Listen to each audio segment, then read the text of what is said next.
Hello जी, नमस्कार। कैसे हैं प्यारे साथियों? उम्मीद करेंगे कि आप लोग बहुत ही अच्छे होंगे और मस्त होंगे। तो स्वागत है आप सभी बच्चों को आपके परिवार मिथिलेश जीएस एकेडमी में।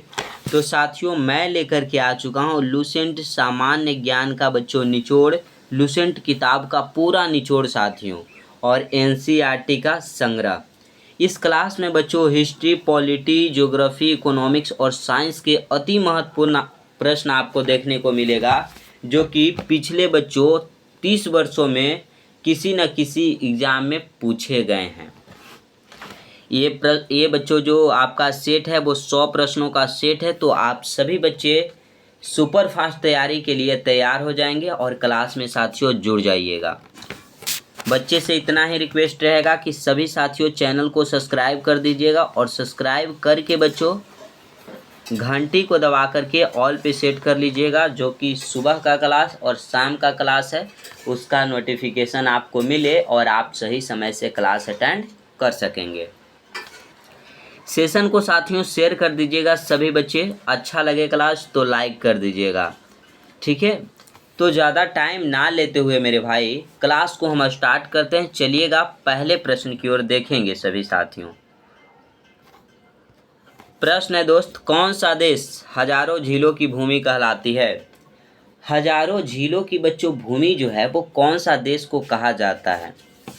तो एक फिनलैंड बच्चों देश है, इसे हजारों भूमि का क्या कहा जाता है? देश कहा जाता है, ठीक है। तुर्की बच्चों, इसे यूरोप का मरीज कहा जाता है। यूरोप का अगर आपसे मरीज पूछ दिया जाए किसे कहा जाता है, तो ये बच्चों तुर्की को कहा जाता है यूरोप का मरीज। हजारों झीलों की भूमि बच्चों फिनलैंड को। अगर झील की बात कर दिया जाए तो आप बताइएगा सभी साथियों, चिल्का झील मेरे दोस्त, चिल्का झील कहाँ पे है?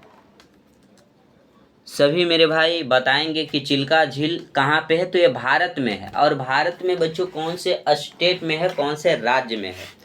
तो साथियों उड़ीसा राज्य में हो जाएगा। उड़ीसा में चिल्का झील है। क्या मेरे दोस्त यहाँ तक क्लियर है? बताइएगा। अगले प्रश्न की ओर चलें हम।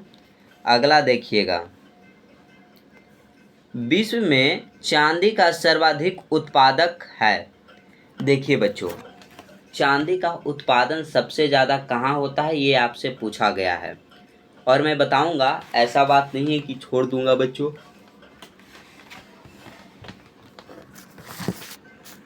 सारे प्रश्नों का साथियों आंसर आपको सही बताऊंगा। देखिए, विश्व में चांदी है जिसका उत्पादन सर्वाधिक करने वाला जो है वो मैक्सिको है। कौन सा देश है? मैक्सिको है। अगर भारत में चांदी की बात कर दिया जाए तो राजस्थान जो है बच्चों, राजस्थान यह चांदी का उत्पादन सबसे अधिक करता है। अमेरिका जो है मेरे दोस्त, मक्का का उत्पादन सबसे अधिक अगर पूछ दिया जाए तो ये अमेरिका करता है। चावल का अगर उत्पादन पूछ दिया जाए बच्चों कि विश्व में सबसे ज़्यादा कौन करता है? ऊन का मेरे दोस्त उत्पादन पूछ दिया जाए आपसे, फिर आपसे कॉफ़ी का उत्पादन पूछ दिया जाए, और क्या पूछ दूँ बच्चों? गेहूं का उत्पादन अगर पूछ दिया जाए, तो ये सभी फसलों का उत्पादन करने वाला विश्व का सबसे अग्रणी देश कौन सा है? बताइएगा। देखिए, कॉफ़ी की बात करें तो ब्राज़ील जो है बच्चों, ब्राज़ील ये कॉफ़ी का उत्पादन सबसे अधिक करता है। मक्का का उत्पादन अमेरिका करता है। चावल का उत्पादन साथियों भारत करता है। ऊन का उत्पादन ऑस्ट्रेलिया करता है, ऑस्ट्रेलिया करता है। गेहूं की अगर बात कर दिया जाए तो ये बच्चों चीन जो है वो गेहूं का उत्पादन करता है। कुछ दिन पहले बच्चों 2025 तक चावल के उत्पादन में भी सबसे अग्रणी था चीन, लेकिन भारत अब पहले नंबर पे आ चुका है। क्लियर है मेरे साथियों? यहाँ तक क्लियर है तो बताइएगा। हम आगे बढ़ेंगे। चैनल को सब्सक्राइब करना नहीं भूलिएगा, सेशन को लाइक कर देंगे और वीडियो को शेयर कर दीजिएगा सभी बच्चे। अगला प्रश्न देखिएगा,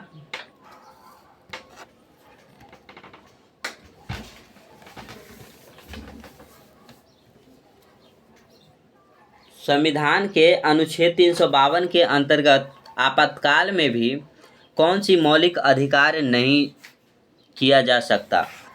बताइएगा बच्चों, अब आपातकाल में भी कौन सा मौलिक अधिकार नहीं किया जा सकता है। अब बच्चों मौलिक अधिकार की चर्चा किया जाए कि सर मौलिक अधिकार लिया कहाँ से गया है, तो ये अमेरिका से लिया गया है बच्चों मौलिक अधिकार। इसकी चर्चा कौन से भाग में आपको देखने को मिलता है, तो भाग 3 में बच्चों मौलिक अधिकार की चर्चा है, जो कि अमेरिका के संविधान से लिया गया है। क्लियर है साथियों। अब आंसर पे चलेंगे तो नहीं किया जा सकता बच्चों, नहीं किसे किया जा सकता, तो जीवन का अधिकार जो है बच्चों ये मौलिक अधिकार नहीं इसे किया जा सकता है। ठीक है, क्लियर है साथियों। बताइएगा, अगले प्रश्न की ओर आपको हम ले चलेंगे। अगला देखिएगा, ट्रेन पार हो रहा है बच्चों, होने दीजिए। ज़्यादा आ गया क्या यार, 4 नंबर क्वेश्चन तो नहीं आया मेरे को। 4 नंबर क्वेश्चन क्या हुआ यार। अच्छा ठीक है, कोई दिक्कत नहीं मेरे भाई, 5 ही देख लेते हैं। निम्नलिखित में से कौन अप्रत्यक्ष कर का उदाहरण है। अप्रत्यक्ष कर का उदाहरण पूछा गया है बच्चों, जो सेवा कर है यह अप्रत्यक्ष कर का उदाहरण है। ऑप्शन नंबर जो सी आपका है वो राइट आंसर हो जाएगा। नेक्स्ट आ जाता है आपका, नकदी लेन देन सिद्धांत किसने दिया था। नकदी बच्चों लेन देन का जो सिद्धांत है ये फिशर ने दिया था। नगद जो कैश होता है बच्चों, कैश लेन देन, उसका सिद्धांत फिशर ने दिया था। ठीक है, आगे आता है आपका, निम्नलिखित में से कौन राज्य कृषि को, क्या यार, कृषि को उद्योग का दर्जा देने वाला पहला राज्य बना। कृषि जो है ना बच्चों ये प्राथमिक क्षेत्र के अंतर्गत आता है। प्राथमिक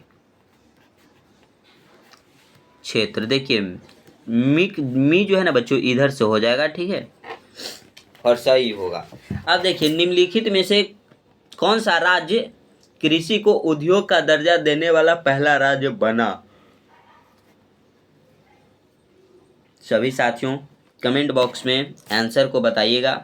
ये बच्चों महाराष्ट्र जो है कृषि को उद्योग का दर्जा देने वाला पहला राज्य बना है। ऑप्शन नंबर बी राइट हो जाएगा। बिहार बच्चों मखाना का उत्पादन सबसे ज़्यादा कहाँ होता है, बिहार में। लीची का उत्पादन बच्चों हमारे बिहार में। आइए ना हमारा बिहार में, यहाँ कट्टा नहीं कलम चलता है। लेकिन बच्चों कुछ दिनों से तो कट्टा चल रहा है यार। जब टीचरों के बीच हुआ एक महाविश्व युद्ध, जिसमें एक रोशन आनंद सर के भाई का संदिग्ध मौत भी नेपाल में हो चुका है बच्चों। मामला बहुत गंभीर है। रोशन आनंद सर आईसीयू में अभी एडमिट है। किसी भी टीचर को टीचर के साथ ऐसा नहीं करना चाहिए। अशोक के किस शिलालेख में आत्मनियंत्रण की शिक्षा दी गई है। आत्मनियंत्रण की शिक्षा बच्चों जो अशोक की जो 6ठा है अभिलेख, इसमें दिया गया है। ऑप्शन नंबर सी राइट हो जाएगा। देखिए, अशोक को अभिलेखों का जनक कहा जाता है। अभिलेखों का बच्चों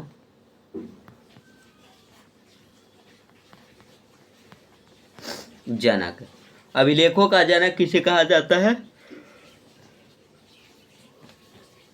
अशोक को कहा जाता है। और इसका 6ठा जो शिलालेख है बच्चों, इसमें आत्मनियंत्रण की शिक्षा दी गई है। ऑप्शन सी राइट आंसर हो जाएगा।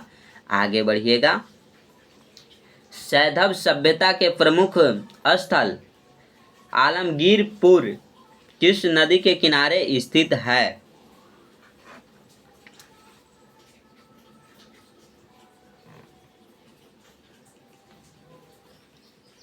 तो मेरे भाई आलमगीरपुर की अगर बात किया जाए तो यह हिंडन नदी के किनारे पे स्थित है। ऑप्शन नंबर आपका बी राइट हो जाएगा। अगर घग्गर नदी की बात करें बच्चों तो कालीबंगा जो है वो घग्गर नदी के किनारे स्थित है। ये है कहाँ में बच्चों, तो राजस्थान में है। राजस्थान में बच्चों कालीबंगा हो जाता है। ठीक है, रावी नदी के किनारे बच्चों हड़प्पा की आपने बात की होगी, जानते होंगे हड़प्पा बच्चों,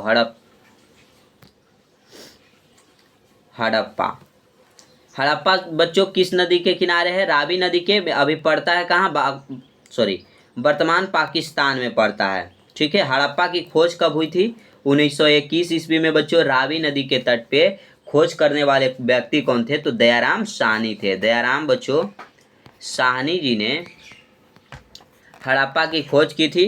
हड़प्पा जो है सिंधु सभ्यता की पहली शहर है बच्चों, ठीक है ना। अब ये भोगवा नदी साथियों, भोगवा नदी के किनारे लोथल है। लोथल की अगर बात कर दिया जाए, लोथल किस नदी के किनारे है? भोगवा नदी के किनारे। ये पड़ता है कहाँ साथियों? गुजरात में पड़ता है, ठीक है। अगर मेरे भाई सिंधु नदी की बात किया जाए,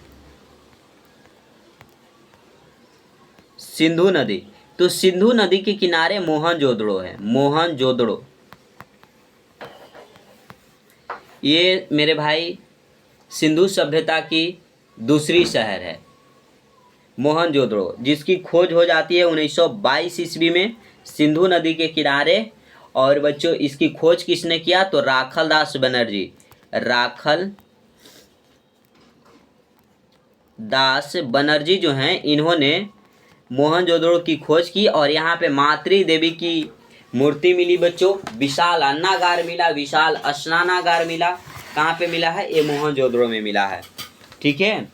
आगे चले मेरे दोस्त, अगले प्रश्न की ओर चलें। आप सभी बच्चे बताएंगे, हम नेक्स्ट प्रश्न की ओर बढ़ रहे हैं, ठीक है। सेशन अच्छा लग रहा हो तो लाइक और शेयर कर दीजिएगा, चैनल को सब्सक्राइब करना नहीं भूलिएगा मेरे भाई। अगला आ जाता है देवपाड़ा अभिलेख का संबंध किस शासक से है? देवपाड़ा अभिलेख का बच्चों संबंध बताइएगा कौन से शासक से है? स्कंदगुप्त, विजय सेन, बलश्री, इनमें से कोई नहीं। तो ये बच्चों जो विजय सेन है इनका संबंध देवपाड़ा अभिलेखों से है। ऑप्शन नंबर बी जो है आपका वो राइट आंसर हो जाएगा, करेक्ट आंसर हो जाएगा। नेक्स्ट आ जाता है किस ब्राह्मण में गंधार, पंचाल आदि के राजाओं का उल्लेख मिलता है? कौन सा बच्चों ब्राह्मण में? सभी साथियों बताइएगा। ते मिलता है बच्चों शतपथ में। शतपथ में गंधार, पंचाल आदि के राजाओं का उल्लेख मिलता है। ऑप्शन सी को सभी साथियों लॉक कर लीजिएगा। अलाउद्दीन खिलजी के समय भू राजस्व की दर उपज का कितना भाग था? अलाउद्दीन खिलजी जिस समय बच्चों शासक था उस समय भू राजस्व की दर उपज का कितना भाग था? तो जो भू राजस्व जो था बच्चों यह पूरे उपज का आधा था। कितना था मेरे दोस्त? आधा था, ठीक है। ऑप्शन ए को सभी साथियों लॉक कर लीजिएगा। नेक्स्ट आ जाता है आपका औरंगजेब द्वारा जजिया कर को पुनः किस वर्ष लागू किया गया था? औरंगजेब बच्चों बहुत ही योग्य शासक था। ये मुगल का बहुत ही ज़्यादा योग्य शासक था। इसके शासनकाल में अंग्रेजों की ना हिम्मत हुई, ना किसी शासक की हिम्मत हुई कि मैं औरंगजेब से यहाँ पे अधिकार कर लूँ, वहाँ पे अधिकार कर लूँ। अंग्रेज भी बच्चों हस्तक्षेप नहीं किया, क्योंकि जानता था कि औरंगजेब जो है इतना पावरफुल है, इतना योग्य है बच्चों, जो किसी को जीतने नहीं देगा। इसलिए औरंगजेब का मृत्यु हो गया 1707 में। 1707 में जब बच्चों मृत्यु औरंगजेब की हो जाती है, उसके बाद मुगल सत्ता का पतन होना शुरू हो जाता है। 1707 के बाद ही बच्चों बंगाल जो है मुगलों से अलग हो जाता है। बंगाल को मुगल में मिलाया था कौन? बंगाल को बच्चों मुगल में मिलाने का काम अकबर ने किया था। अकबर जो था बंगाल को मुगल में मिलाया और मोहम्मद शाह रंगीला के समय बच्चों बंगाल जो है बंगाल का जो क्षेत्र है वो मुगल से अलग हो गया। मोहम्मद शाह रंगीला अय्याशी करता था, वो केवल स्त्रियों के साथ शोषण करने के लिए सोचता था। वो स्त्रियों के पीछे पागल था बच्चों। जो सुंदरी होती थी उसके साथ दिल्ली में ऐशो आराम की ज़िंदगी जीता था। उसे कोई मतलब ही नहीं था अपने साम्राज्य से। अलग हो गया, बंगाल भी अलग हो गया। अब ये जो था जजिया कर को पुनः किस वर्ष लागू किया? जजिया कर को लागू कब किया बच्चों? तो 1679 ईस्वी में जजिया कर को लागू किया। ऑप्शन नंबर डी राइट हो जाएगा। औरंगजेब जो है जिसे जिंदा पीर भी कहा जाता है, अगर जिंदा पीर की नाम से जाना जाए बच्चों, कि जिंदा पीर किसे कहा जाता है, तो यह औरंगजेब को कहा जाता है जिंदा पीर। ठीक है मेरे भाई, आगे चलिएगा, अगला प्रश्न देखिएगा। बंगाल में द्वैध शासन व्यवस्था की स्थापना किसने किया? बंगाल में जो द्वैध शासन व्यवस्था है उसकी स्थापना मेरे दोस्त किसने किया है, ये बताना है आपको। तो रॉबर्ट क्लाइव जो था, ये द्वैध शासन जो है बच्चों, इसकी व्यवस्था स्थापित किया। बंगाल का बच्चों अगर फर्स्ट गवर्नर पूछ दिया जाए ना, गवर्नर कौन था, तो ये था बच्चों क्लाइव। हेस्टिंग जो था बच्चों बंगाल का अंतिम गवर्नर अगर पूछ दिया जाए तो हो जाता है बच्चों वारेन हेस्टिंग्स। और फर्स्ट गवर्नर जनरल अगर पूछ दिया जाए ना दोस्त, तो ये भी वारेन हेस्टिंग्स हो जाता है। जानते हैं क्लाइव जो था वो पढ़ा लिखा व्यक्ति नहीं था, फिर भी बच्चों अगर अंग्रेजों की भारत में जो स्थापित करने का काम किया है, ये बच्चों क्लाइव ने किया। क्लाइव के शासनकाल में ही अंग्रेज जो है वो विकसित हुआ है भारत में। जब 1757 की प्लासी का युद्ध हुआ, उससे बच्चों अंग्रेजी कंपनियों का विकास हुआ। और ये कराने का काम किसका था, तो रॉबर्ट क्लाइव का था। ये था अनपढ़। इसलिए मेरे दोस्त हमारे देश के नेता जानते हैं अनपढ़ हैं, यानी कि नहीं पढ़े लिखे हैं, कम पढ़े लिखे हैं। लेकिन क्लाइव की तरह कोई काम कर दे तब ना यार। क्लाइव के पिता इंग्लैंड में क्या थे जानते हैं, सांसद। अब क्लाइव को पढ़ने के लिए अलग अलग स्कूलों में भेजा करते थे। आप जानते होंगे कि जो नेता विधायक हैं उनके तो बच्चे हम जैसे सरकारी स्कूल से पढ़ के नहीं आए होंगे, गवर्नमेंट स्कूल से तो पढ़े नहीं होंगे, और ना ही बच्चों गवर्नमेंट स्कूल का मुंह देखा होगा उन लोगों ने कि कैसा गवर्नमेंट स्कूल होता है और यहाँ पे कैसी व्यवस्था होती है। सांसद का बेटा है, विधायक का बेटा है, तो प्राइवेट स्कूल में पढ़ेगा, वो भी प्राइवेट स्कूल बच्चों हायर क्लास का, जहाँ पे फुल्ली एसी हो, स्विमिंग पूल हो, नहा रहे हैं, कुछ भी कर रहे हैं, कोई दिक्कत नहीं है, तो वैसे स्कूल में। क्लाइव के पिता ने क्या किया कि इसे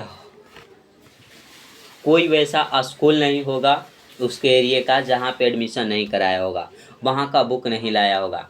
क्लाइव नया बुक देखता, उसे अच्छा से रख देता संभाल करके, उसे पढ़ने से कोई मतलब नहीं था। अब उसके पिताजी ने कहा कि स्कूल में कमियां ढूंढी। पहले तो स्कूल में कमियां ढूंढी कि स्कूल अच्छा नहीं है, मेरा बेटा पढ़ नहीं रहा है। उसके बाद अपने बेटे में कमियां ढूंढी कि मेरा बेटा पढ़ने वाला नहीं है। फिर वहाँ से क्लाइव भाग करके आया कहाँ पे, भारत आ गया। भारत में बच्चों हेल्पर का काम करने लगा, अच्छा से रहने लगा और अंग्रेजी कंपनी के साथ जुड़ा। 1757 की क्रांति में ये बंगाल का गवर्नर बना बच्चों, और भारत की बहुत बड़ी सेनाओं को हराया। इसके नेतृत्व में अंग्रेजी कंपनी की जीत हुई और ये यहीं से अंग्रेजी कंपनी का विकास करना शुरू कर दिया। क्लियर है मेरे दोस्त, यहाँ तक क्लियर है तो बताइएगा।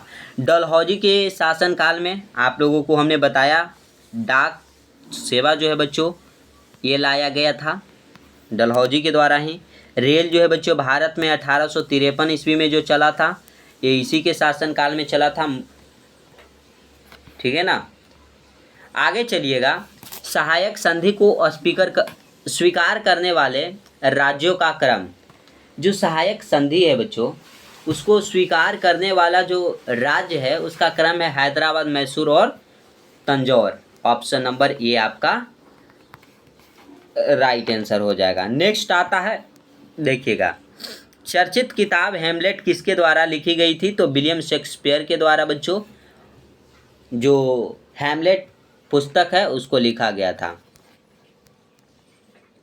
गीत गोविंद के रचयिता जयदेव का संरक्षण निम्नलिखित में से कौन शासक था, तो गीत गोविंद के रचयिता बच्चों जो जयदेव का संरक्षक है, तो इसका कौन सा शासक था बताइएगा। तो शासक था बच्चों लक्ष्मण सेन।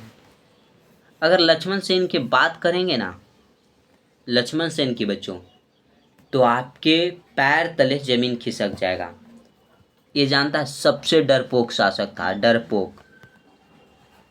डरपोक शासक था। अगर आपके राजा डरपोक हो तो क्या जनता आगे जाएगी?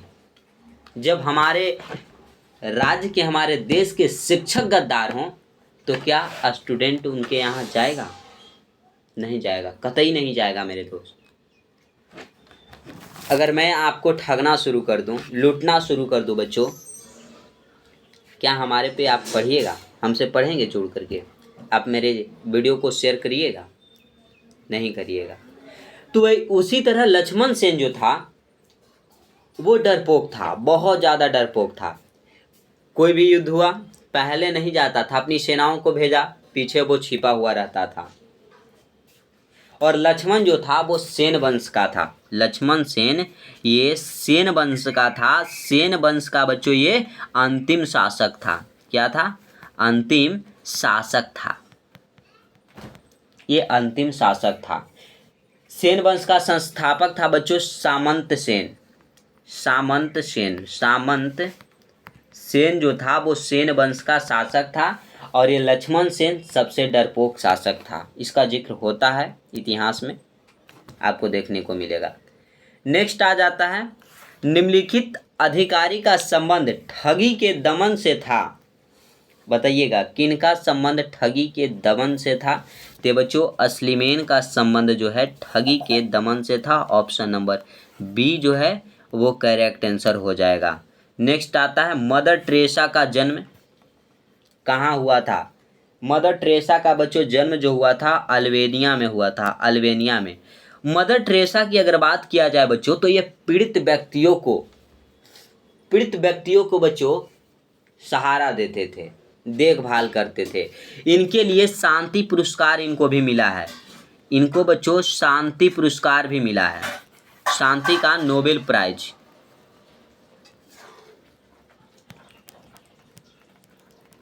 नोबेल प्राइज मिला है 1979 में, 1969 में शायद, सॉरी 1969 में बच्चों या 79 में, कन्फ्यूजन का बात है बच्चों। मदर टेरेसा जी को शांति का नोबेल प्राइज मिला था। यह पीड़ित व्यक्तियों को देखभाल करते थे, सुरक्षा करते थे, उनकी सेवा करते थे। ठीक है, क्लियर है साथियों? अगला आता है, और आज का इस सेशन का साथियों आपको लास्ट प्रश्न देखने को मिल रहा है। ऑस्कर से विभूषित हले भारतीय कौन थे? बताइएगा कौन थे बच्चों? तो ये थे भानु अथैया हो जाएंगे। ऑप्शन नंबर सी आपका राइट आंसर हो जाएगा। और आज की क्लास को बच्चों, सेवा को हम यहीं पे समाप्त करते हैं। ये सेशन कैसा लगा सभी साथियों यही बताइएगा कमेंट बॉक्स में।